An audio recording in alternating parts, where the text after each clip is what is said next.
विधवा होली नहीं खेल सकती। जी, शामू भाई से हुई आपकी बात? उन्होंने साक्षी के लिए देखा कोई रिश्ता?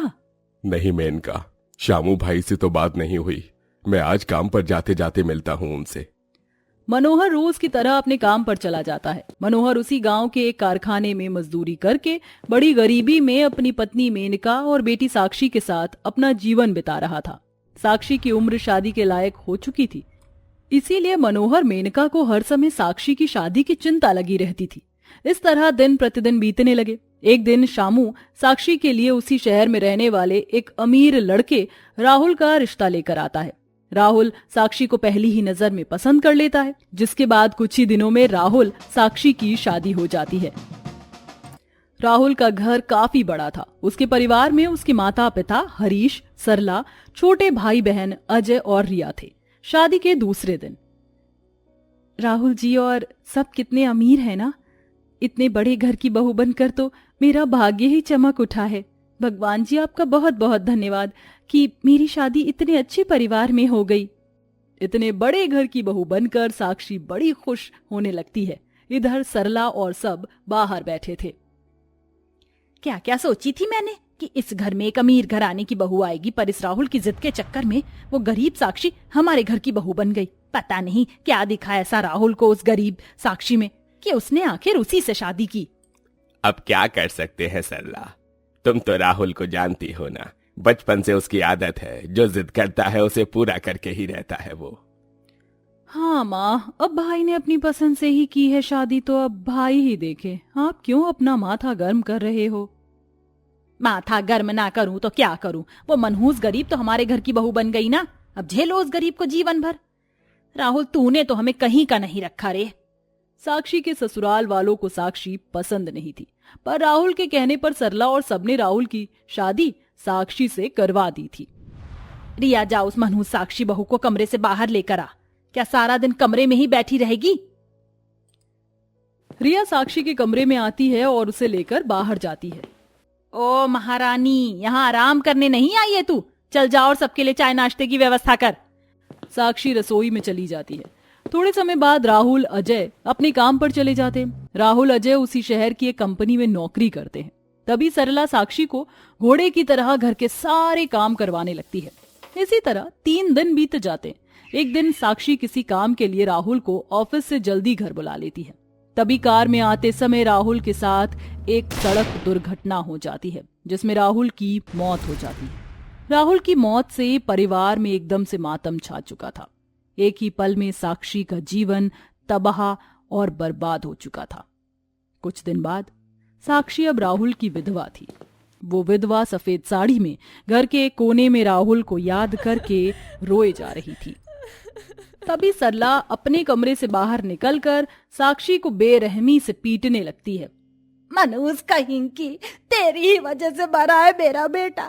तू ही उसके जीवन में उसकी बर्बादी बनकर आई थी। तूने ही मारा है मेरे बेटे को। सरला लगातार साक्षी को पीटे जा रही थी। साक्षी जोर जोर से रो रही थी। तभी सब सरला को पकड़ लेते हैं। माँ, संभालिए खुद को। हाँ सरला, संभालो खुद को। इसे मारने से राहुल वापस नहीं आने वाला। साक्षी नहीं मारा है मेरे बेटे को। साक्षी, अब तेरा जीवन मैंने नरक ना बना दिया ना, तो मेरा नाम भी सरला नहीं। जितनी तकलीफ मेरे बच्चे को हुई है ना, अब उससे लाख गुना ज्यादा तकलीफ मैं तुझे दूंगी। मैं तेरी दुनिया ही उजाड़ दूंगी साक्षी। विधवा साक्षी के लिए ये समय बड़ा ही दर्दनाक, कांटों से भरा हुआ था। तभी सरला साक्षी को घर के सारे काम करने लगाती है और बात बात पर उसे मारती पीटती है। रात के 1 बजे साक्षी थकी हारी रसोई से बाहर आती है और जैसे ही अपने कमरे में जाने लगती है, तभी सरला उसे रोक लेती है। ओ हीरोइन, किधर जा रही है? मेरे बेटे के कमरे में नहीं, घर के स्टोर रूम में जाकर सो। आज से तुझ विधवा की जगह घर के स्टोर रूम में ही है। साक्षी घर के स्टोर रूम में आकर एक फटी चटाई पर लेट जाती है। राहुल जी, आप क्यों मुझे छोड़कर चले गए? क्यों मेरे जीवन में इतने दुख लिखे हैं भगवान जी? इसी तरह दिन प्रतिदिन बीतने लगे। सरला साक्षी पर काफी जुल्म करने लगी। तभी एक दिन सरला अजय की शादी एक अमीर लड़की पायल से करवा देती है। अब पायल भी साक्षी से नफरत करने लगी थी। एक दिन होली का त्योहार था। सब बाहर बड़े जोरों शोरों से होली खेल रहे थे और साक्षी अकेली सफेद साड़ी में घर के कोने में उदास बैठी थी। तभी पायल होली के रंग में रंग कर घर में आती है। ओह, तो मेरी विधवा जेठानी यहाँ बैठी हैं। चलो माँ जी की नजरों में इसे और बुरा करते हैं। तभी पायल चुपके से साक्षी के ऊपर होली का रंग फेंक कर बाहर चली जाती है। ये रंग किसने फेंका मेरे ऊपर? तभी पायल सबको लेकर घर में आती है तो साक्षी को होली के रंग में रंगा देखकर सरला और सबके होश उड़ जाते हैं। हाय हाय सरला बहन, पति को मरे साल भर भी नहीं हुआ और आपकी विधवा बहू होली खेल रही है। ये आजकल की बहुएं भी ना पति मरा नहीं कि उसे भूलकर लग जाती हैं खुशी मनाने में। सब साक्षी को देखकर तरह तरह की बातें करते हैं। माँ जी, मैंने होली नहीं खेली, वो कोई गलती से। मनहूस कहीं की, जब से तो इस घर में आई है तब से इस घर में मनहूसियत ही छाई हुई है। तुझे किसने कहा था होली खेलने के लिए? जाने दो सरला, अब खेल ली तो उसमें क्या। ये मेरे बेटे की विधवा है और विधवा होली नहीं खेला करती। नहीं खेल सकती विधवा होली। सारे मोहल्ले में हमारी इज्जत की धज्जियां उड़ा दी साक्षी बहू ने। फिर क्या था, सरला साक्षी को स्टोर रूम में ले जाकर खूब मारती है। इसी तरह दिन प्रतिदिन बीतने लगे। साक्षी अपने ससुराल वालों के कहर से काफी परेशान हो चुकी थी। उसका जीवन कैद खाने की तरह हो चुका था। एक दिन रात में साक्षी बाहर कपड़े धो रही थी। सारे दिन से लगातार काम करने से साक्षी को बहुत तेज बुखार आ चुका था। मेरा मन इतना घबरा क्यों रहा है? साक्षी जैसे ही खड़ी होती है तभी गीले फर्श पर पैर पड़ते ही उसका पैर फिसल जाता है और वो धड़ से सर के बल नीचे गिरकर बेहोश हो जाती है। अगले दिन साक्षी रात भर पानी में बेहोश पड़ी रही। पानी में रहने से उसका बुखार इतना तेज हो चुका था कि उसका शरीर भट्टी की तरह तप रहा था। तभी सब बाहर आते हैं। इसे क्या हुआ? पायल बहू, जरा देखना इसे, कहीं मरवर तो नहीं गई है? अरे बाप रे, माँ जी जेठानी जी को तो बहुत तेज बुखार है और इनके सर से तो खून भी निकल रहा है। क्या? हमें तुरंत बहू को हॉस्पिटल ले जाना होगा।